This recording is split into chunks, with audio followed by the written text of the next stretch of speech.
We've just entered the whole arena of electric vehicles, and due to our living arrangements, home charging is not really an option for us. So a lot of what we'll be doing is either en route charging or destination charging. And that's fine, but we do have an option to home charge occasionally. However, it would only be via a mains charger, so a granny charger, as they're quite commonly called. Odd name, but yeah, most of you will probably know what I mean. This is an extension cable for that granny charger. Now, before anyone says anything, I know that some people don't suggest using an extension on a granny charger, and I appreciate that, and that's fine. That's your choice. It's up to you what you do, and you take the risks if you choose to use an extension cable on your mains, on your 3-pin mains charger. But this is from a company, this is an extension cable from a company called Tough Leads in the UK, and they seem to have a fairly good reputation now around forums and online for the cables they provide, because there are two things you really want to be sure of when you're purchasing a cable for an EV. One, it's got to be waterproof, but it actually has to be waterproof, not just kind of maybe waterproof. You have to be able to rely on it not letting water in the rain. And the second thing is the cable has to be up to the specification that it states, because of course you're pulling potentially like 3 kilowatts from this for a long period of time. It's like equivalent of having a kettle on, but not having it on for 1 minute 30 while it boils, but for potentially 12 hours or more, or maybe just 6 hours during the night. But either way, there's a lot of power coming from a mains plug, a 3-pin plug, going potentially into one of these and down the cable. You're going to get slight warming of the cable and all that. It's just a bit worrying buying stuff from Amazon, because when it comes to cables on Amazon, they're not known for being the best. Some of the stuff you get through the post is a bit dodgy. So I just want to take a look at this with you. Sorry for the long intro there. I'll put chapters in the video so you can skip this if you want to, but I just want to take a look at it. I've just received it through the post. They got it to me when I ordered it, I think probably, I don't know, Saturday, was it? Sunday or something like that. It's now Tuesday. So they got it to me really quickly. And I also put a query in around a 20-25 meter one. This is a 10 meter one, because they didn't have any in stock on their site of the non-RCD. You can buy this in 3 variants. You can buy this in a non-RCD version. You can have a plug RCD, where the RCD is actually built in as part of the plug, or you can have an inline RCD. And I bought a non-RCD one because this is only ever going to be used in a situation where we already have full home protection as far as any, it'll trip effectively if something goes wrong. So let's have a look at what we get. It comes in a box that doesn't relate to Tough Leads at all. It's Menneker's. So made in Germany. It's always reassuring. I don't know whether these are just boxes they get their cabling in or something, and they just happen to reuse them, because it's a small firm, this, not a big firm. But hopefully they provide decent product. Good grief, wow, that's tough. I don't know. So where are they based? They're based in Chard.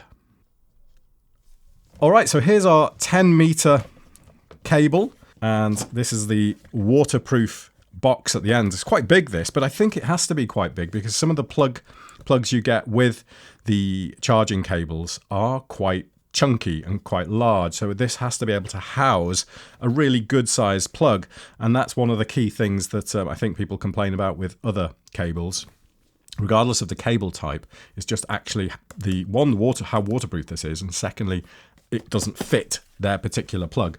But yeah, I'm new to this. I'm new to all this, so I'm just sort of maybe jumping to conclusions here and stuff. But so sorry for any inaccurate information. So let's take a look at the box we get on here. How does this pop open? I'm not sure how this comes open. Does it just clip open? Oh, there we go. It's just a clasp. Just a clasp around there. Let's just push on there to open that up. And we have weatherproof sockets there. Weatherproof IP66 sockets. Excellent. I think this is all wired anyway. And it's just a socket, isn't it?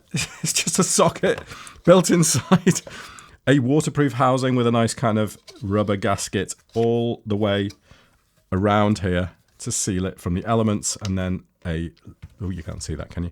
And then a waterproof section on both sides to clasp the cable in place and to stop ingress on that part, which is obviously going to be probably one of the most likely parts that water's going to either run in like this, because it could sort of go down the cable and run in, not on this side obviously, because this side will be plugged into the other end, but you know what I mean. On your other cable, there is a chance that it would sort of just naturally seep in to the socket, so that's going to be an essential part as well. But yeah, this is just a cable, so I don't want to dwell on it for too long, but let's have a look at the plug. This is really just for those of you who really are bothered about this sort of stuff and want a close look at this before you buy it. So this is the plug that it comes with.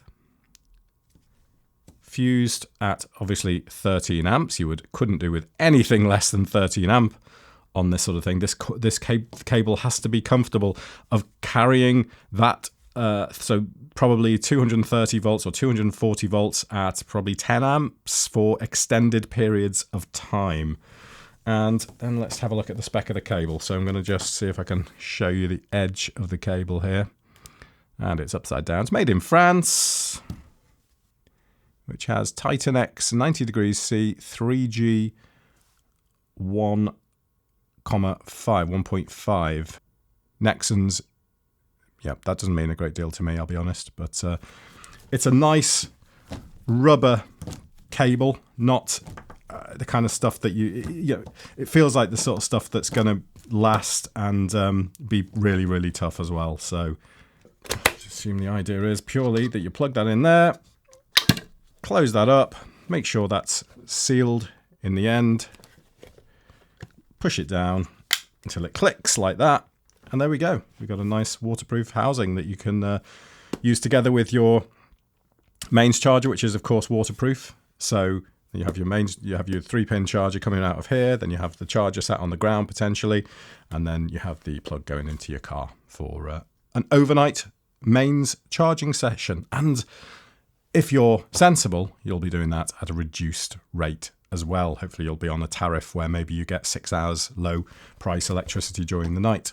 For completeness, I thought I'd up the game somewhat and also include the second cable that I had delivered by Tough Leads.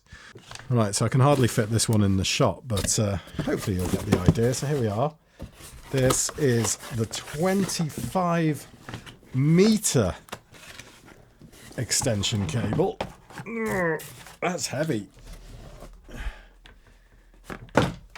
And here we are. So this has the same, exactly the same socket on the end, like that. And then on the other end, we have this Brennenstuhl, which I've got a main socket by them. In fact, that's the one that's just down here under my desk. It's like an eight-way multi-socket. That's made by them, and it's really, really nice. So there we are. You can hopefully see the spec on that.